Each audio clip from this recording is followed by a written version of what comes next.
Many people say that music is a universal language. If that's the case, I would like to use music as a platform to talk about health.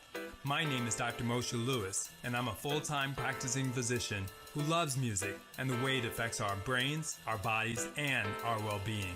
I would like to invite you to tune in where we interview musical artists about health matters that are important to them. But the truth is, we'll be discussing topics that affect all of us. From mental health to body image, cancer screening to stroke, our health is truly our greatest asset. So the goal is to open the dialogue on health to embrace topics that we don't always like to talk about in a way that's raw, candid, and lit. Hopefully, these discussions will improve the health of our community. After all, your health matters to me, and if I can make it sound more beautiful, then that's something we should all listen to. Music and medicine, when you hear those words, how do they speak to your heart? Music and medicine. Music is medicine. You feel me? Welcome to Music and Medicine. I'm your host, Dr. Moshe Lewis. Really excited, delighted today, and ecstatic to be joined by musical royalty. I have Joyce Talbert with us today, musician, artist, creative, and singer. Welcome, young lady. Thank you for having me. Sure. We always like to start with what you're wearing because it's just fabulous. And if you don't mind telling us, designer, where you found it. I actually got it for my daughter, to be honest. Just kept it easy. So that's a great place to begin. Talk to us where this sense of creativity with the arts and with the colors and painting has come from. My mother used to be a painter. Okay. And I think the art for me is just another outlet for me. I have so many creative passions. I do stand-up comedy. Yes. So this is just another part of my evolution, you know. I started out very young on Soul Train, Yes. like 14 years old. Sure. And then I signed to Motown at 17. Yeah. So now I want to just do my art, you know. I want to open a coffee shop. Sure. And sell coffee books Okay. and my art Sure. and cupcakes. Absolutely. All right. So a lot there to try to unpack. So let's start first with the art. What's that message that you hope to create or express in others that you want them to take away when they see your art? That it's a free space to heal, a free space to express yourself, and it's your own interpretation. Sure. You know, you're not in competition with anybody. You're just expressing yourself. Absolutely. And you have something beautiful to look at afterwards. Sure. And you're beautiful to look at, but this outfit is just simply stunning. And I love the way you put it together. Thank you so much. Before the camera started rolling, you were telling me about some creative things you do with clothes. And you said you almost painted this. Tell us a little bit about that. I found out you could take a fabric softener and mix it with the same amount of paint and you can paint on your clothes. So I start making shirts, and I also took like some bleach and I start painting on like a black shirt with the bleach, and it was just really cool. I have like 4 pieces now. I was going to paint on this like pink, but it wouldn't have dried in time. Sure. Well, it looks fabulous, and I'm sure if you take it to another level, it'd be incredible. You mentioned Soul Train, and of course, the show is near and dear to our hearts. How did that audition come about, and what was that experience like? Well, I was in a dance group called the Dapper Girls in junior high school, and so we would do dance battles at Veterans Auditorium. Yeah. We would always win first prize. So Eric Kassim would come, and he saw us, and he asked us to join Soul Train. Sure. And then talk to us about that experience and being on the show. What are some of the behind the scenes pieces of how it was put together? Well, we would make up skits to come down the line, and we have a bunch of different outfits we would put on and, you know, come down the line. I even got the band jackets from my high school so we can go down the line. At that young age, talk to us what it was like to sort of be on set and be in Dick Griffey's presence and things like that. It was really nice. The other dancers were kind of like big brother and big sister to us, and I always felt comfortable and supported, and I would have so much fun. Sure. Could you Yeah. believe that you're on TV?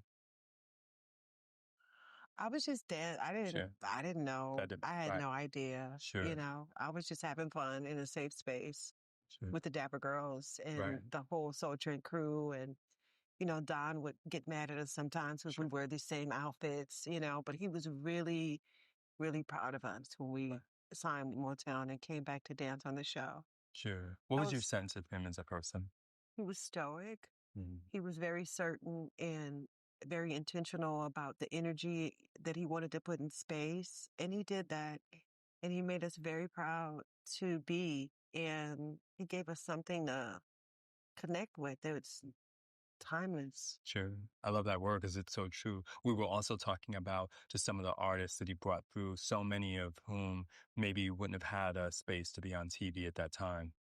Yeah, I really like how he honored everybody and just how he spoke so much greatness in all of his interviews. Kind of like how you're doing here. And thank you for creating this platform for us. Oh, absolutely. He's definitely one of our mentors. I always like to say our virtual mentors.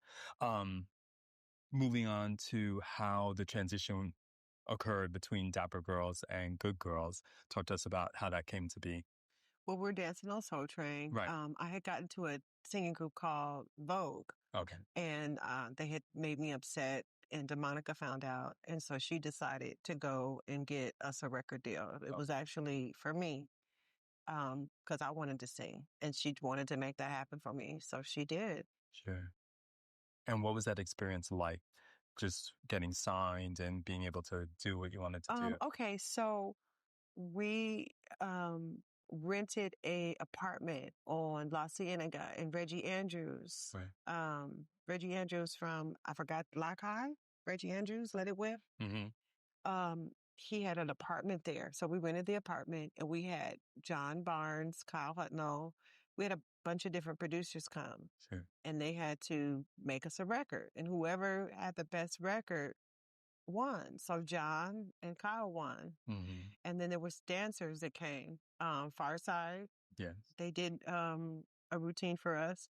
Straight Ahead did a routine for us. Of course, Barbara and Kathy and Renee, and then Lance and Oliver. Right. So we created everything on La Cienega. Sure. Everything we did, we created right there on La Cienega in that apartment. Sure. Did you sense that this experience and all that you'd already accomplished by this point was somewhat surreal? Or like you said, were you just, I'm just a kid having fun? I'm just having fun. Sure. I don't know when it became surreal for me.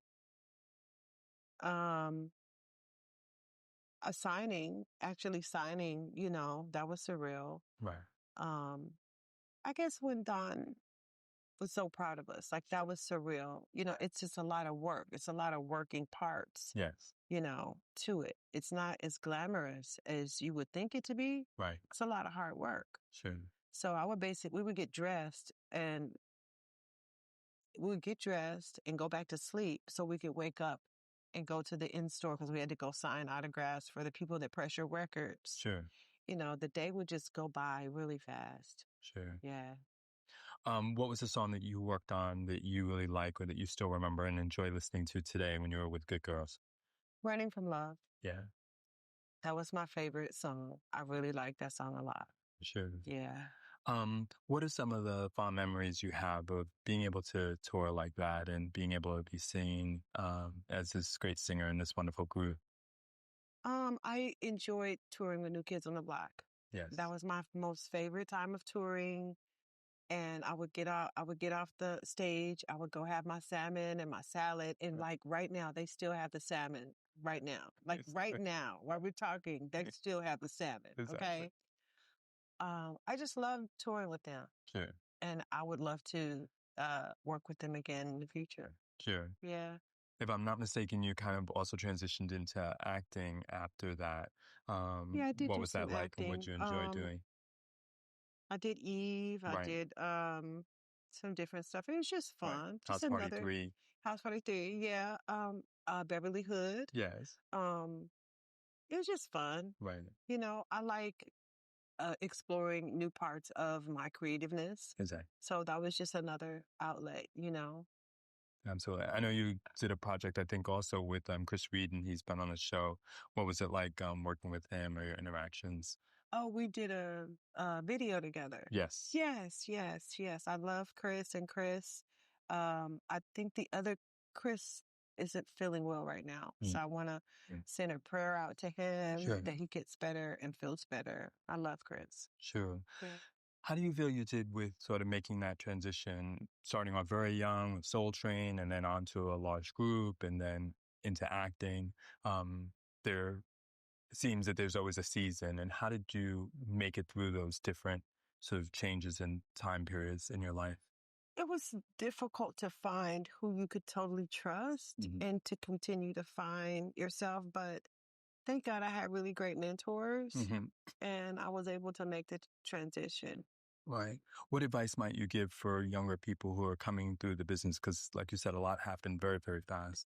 It's very important to be grounded and to have mentors and have someone that you respect and looked up to listen to. Sure.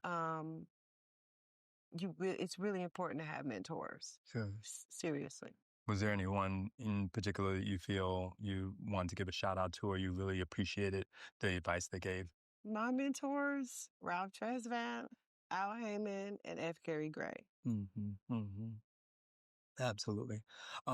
Now, as you continue to evolve, what are the ways you felt you could continue to express yourself sort of after you had done the acting? I started writing a lot and being creative in that aspect. Acting, you're waiting for someone to write something for you to fit in. But when you write, you can write something that you already are to fit yourself into something. You don't have to wait on someone else's writing to do that. So I started writing my own concepts and things of that nature.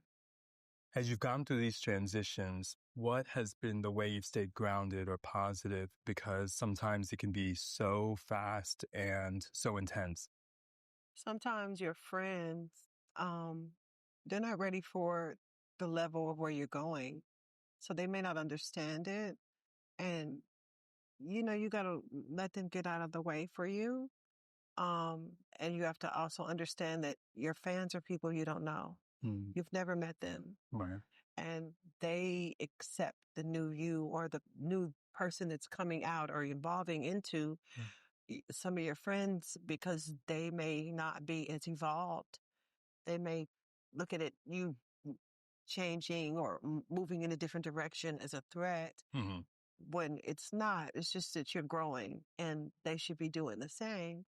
And, you just, sometimes assignments are finished and you have to let them be at that and move to another space. You got to, if there's an ending, let the new beginning be. It's okay. Right.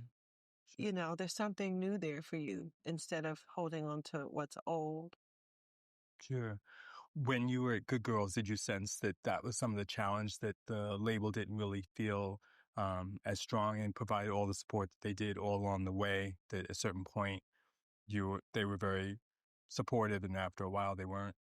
They were supportive. Boys and Men came. And then the light went over to them. Although we were with them all the time, we did everything with them. We were like brother sisters, right? Sure. Going to the movies, everything with them. But the light went more to Boys to Men. All the light we had, that all the other artists were jealous that we were getting, it went to them. So, like I say, assignments. Sure. That time had come, and it was over to them now. Sure. But so many people can have a challenge when that happens and personally feel maybe rejected or like they're not as important. So if that happens to a younger artist in the industry, what's some of the advice you might give them if the third album isn't promoted as much or the fact contract's that you not were in the renewed? game, Right, at all. you're still important, baby. Sure, absolutely. The fact that you made the cut, the fact that you were in the space of, and so just honor that. Sure. But don't cry over spilled milk or for what? Yes. What's that going to do? Right. What's that message that you hope people can take away from your work, your music, your positivity that can help benefit them, especially if they're in this industry? Trust yourself, love yourself, know yourself. So no one can dance in your frontal lobe. Okay. Know who you are and discover who you are. And don't be afraid to discover who you are. Sure. Welcome the new parts of you and love on you. and evolve. Like everybody's supposed to evolve, heal. If you're not healing, you're hurting, Right. or you're hurting other people if you're not healing. So you got to do your work. You got to do your spiritual work. Right. Yes. You have to do the work. Yeah. You could do all this over here, but you don't do the spiritual work. It doesn't balance out. Right. Absolutely. So, I want to make sure we talk a little bit more about your art. Talk to us about your medium, how long you've been doing it, and some of the things you also hope to continue to get further into. I started doing art when I was married, to just kind of have another offset of something. And then I started continuing it more. I went and bought some canvases and I just took off. And I never made faces before. So I just started making faces maybe like 6 months ago. And I started drawing all these people. I don't know who these people are. Sure. I should have brought my book. Sure. And I don't know who these people are. But Right. they're these real people that are just coming up on these pages. Sure. So I'm just having fun evolving.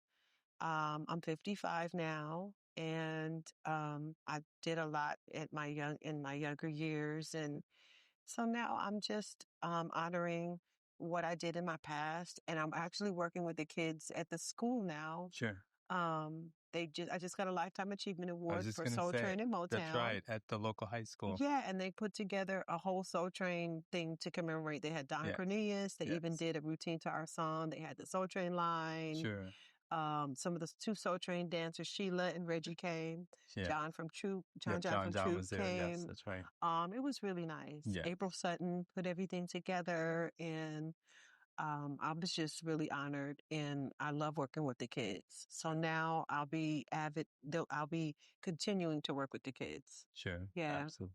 Do you like still seeing the adoration and appreciation for Soul Train and Goodgirls after all these years? So what I plan to do is create a curriculum of Soul Train and a curriculum of Motown Okay. and a curriculum of Ebony and Jet because I'm an alumni of. Yes. So I plan to put all three of those things back into the school system and have the kids graded on it. And so that's what I'm doing. I'm working at Westchester High School to flesh it out, and I plan to take it to other high schools in the Los Angeles area. Sure. Where can we find you and more about you?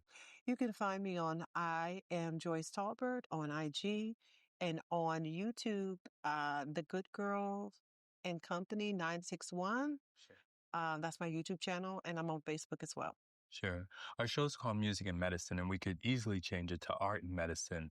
When you hear those words in either combination, art and medicine, music and medicine, what does it mean to you? Well, music is the one thing that stimulates your whole body at one time, and music is medicine. And all of our wonderful moments that we've had in life, music was attached to it. Yes, that's true. And I grew up in Los Angeles, and, we used to get in the car because we didn't have anywhere to go. We get in the car and we play the music and we ride down PCH. Sure. What's better than that? Exactly. Beautiful. So that's just the music in the car. Yes. The music when I cook. My parents, they cook. So I know how to cook. I bake. Yeah. Music is my whole life. Like if I couldn't have music, I couldn't live. I couldn't breathe. Like I'll listen to the same song all day. Yeah. So my song, I've been listening to Howard Hewitt Show Me for Sure. a whole week. Like Absolutely. I love that song. Sure. It's a great song. Yeah, music is everything. Music is our essence of our livelihood in life. We're free there. Yes. Yeah, I think that puts it well. We're free there. We're so appreciative to be able to have some time to walk down memory lane with respect to Soul Train and Goodgirls, but more importantly, to see and experience this artistic expression that you have and the freeness that you have as well of not letting things that could be distracting or potentially negative in any way get in your way or stop your flow. So we continue to look forward to seeing your art and your work. Thanks so much. Thank you. Thank you so much for having me on the show. And thank you for creating this platform for us to talk and be, in space with you. Sure. Absolutely. Thank you. I appreciate it.